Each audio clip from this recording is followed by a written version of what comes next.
Alright guys, so what I'm going to be doing today is I'm going to be changing out my spur gear on the Kyosho Rage VEI. As I said in one of my previous videos, I had turned the ESC up to a punch level 4 and ended up stripping my spur. Not quite sure how that happened, but nonetheless that's what happened. As you can see right here, this is where the spur goes. I've already taken the pinion and spur, the dust cover off of it so I can have access to it. What I'm going to do next is take off the differential, the rear differential, the cover that goes over that, and it's held on by 4 screws. Be 2 in the front here, 2 in the back, and also I'll have to take a couple of screws out for the shock tower, take that off as well.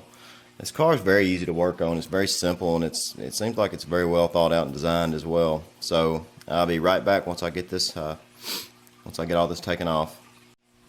Okay, so I've got the rear differential cover off of it, and now all you have to do is simply pull straight up and out comes your drive shaft where your spur goes. I'm running a 75. I'm just running stock. Dropped the bearing.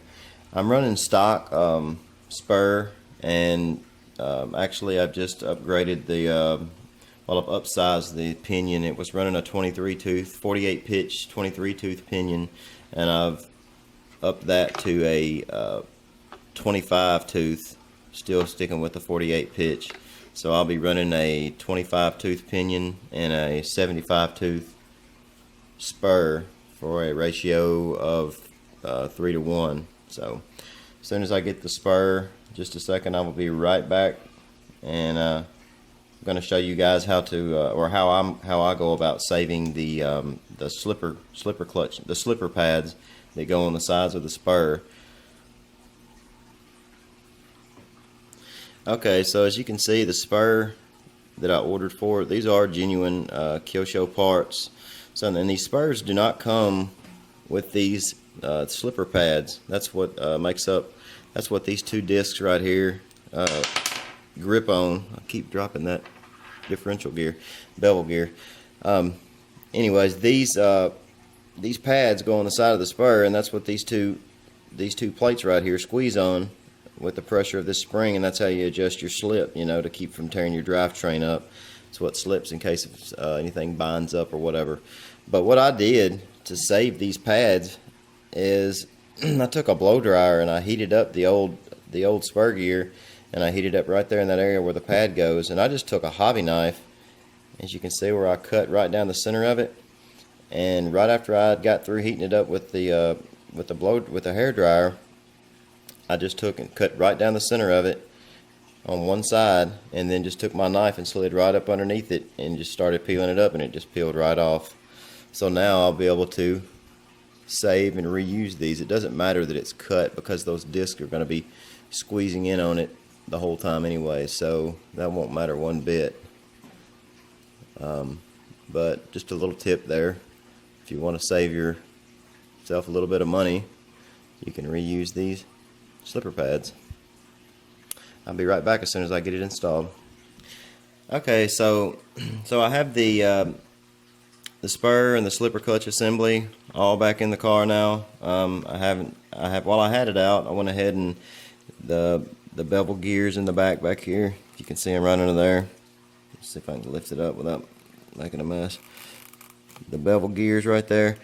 While I had it out, I went ahead and took a toothbrush and brushed those down, got all the grit, any grit that was in them out, and went ahead and applied fresh grease to them.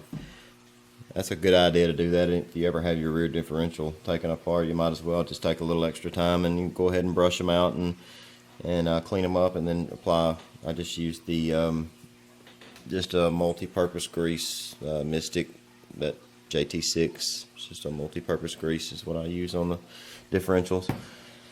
Seems to work fine. Just don't apply too much. Just don't go crazy with it is the main thing, because that will actually do more harm than good. It'll you know, sling out everywhere in there, and it'll attract dust real bad. So just a little bit goes a long way. Okay, so I've got me a slit of paper cut. It's time to mesh the motor back up. See if I can get a better shot of that. It's time to mesh the pinion back up with the spur, and there's a lot of people have different methods of doing this, but the way I've always done it and the way I like to do it is the piece of just a regular old piece of notebook paper or copy printer paper or whatever works fine.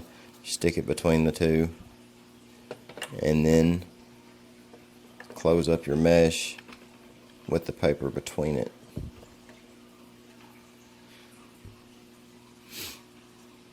This kit mounts the motor by a little clamp that fits over the top. Has a little set screw. You just slide your clamp over the top of the motor right here, and then tighten your 2 screws down, and then once you get your motor set and your mesh set, you lock your set screw down. Most of you already know this, but I'll cover it in case anyone's watching that doesn't know. But when you go to set your mesh between your pinion and your spur, it is very, very critical that you get it correct. If it's too tight, you can strip your gears, prematurely wear your gears out. You can also cause excess stress on the motor, the bearings in the motor, bearings on your drive shaft here. If it's too loose, you can strip it. It can spin freely, or not freely, but it can spin and strip.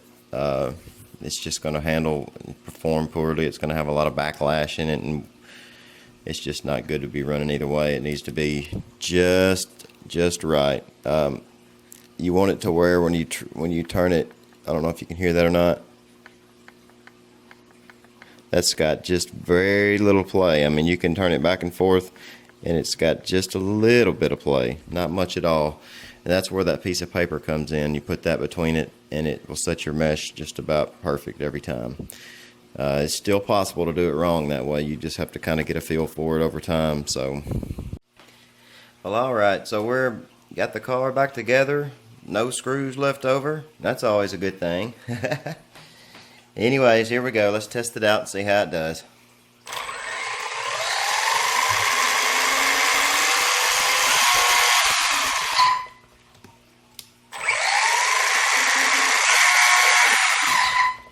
That's with the 5000 milliamp hour 2S25C LiPo.